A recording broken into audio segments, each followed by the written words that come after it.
Welcome to Shenkman Education. My name is Marty Shenkman. This is an 8-part series that there is no estate fairy.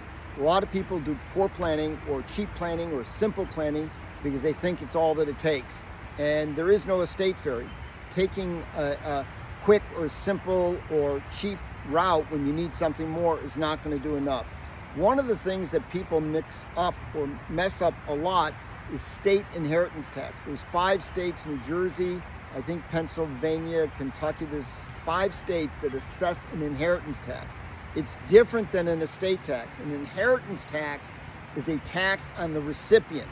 So if you leave somebody, and just for example, and the rules differ for each of these states, but if you leave an asset to a non-listed beneficiary, it could be a charity, spouse, kids may be listed and not subject to inheritance tax, but if you leave assets to a sibling, to a cousin, to other people that are close to you, they may be like a kid, but not legally a kid, they could have to face an inheritance tax. The maximum rate, for example, in New Jersey is 16%, so it can be a pretty big haircut on the heirs that you're trying to leave money to. What do you need to do about it? You can't ignore it. People ignore it. They think of estate tax only. Make sure you're not subject to estate inheritance tax. So one of the things you can do is make a gift during your lifetime. If you give the money while you're alive, you can avoid the inheritance tax. Some states have a look-back period, so if you make a gift within 3 years of death, they're going to subject it to the state inheritance tax anyhow.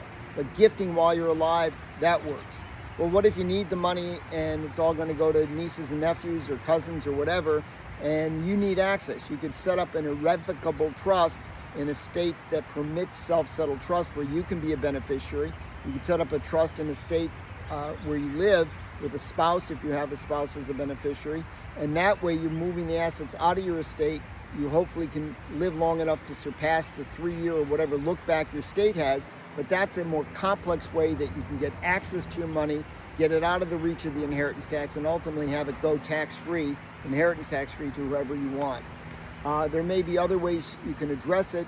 One concept is a gross up. So if you want to leave 100 grand to a cousin and they're going to pay 20 grand of inheritance tax, you do the math, it's a little more than 120, but you can leave them a dollar value so they net the exact amount you want.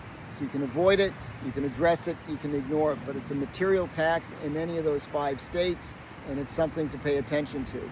And you can't just hope for the best, like the tooth fairy, the poop fairy.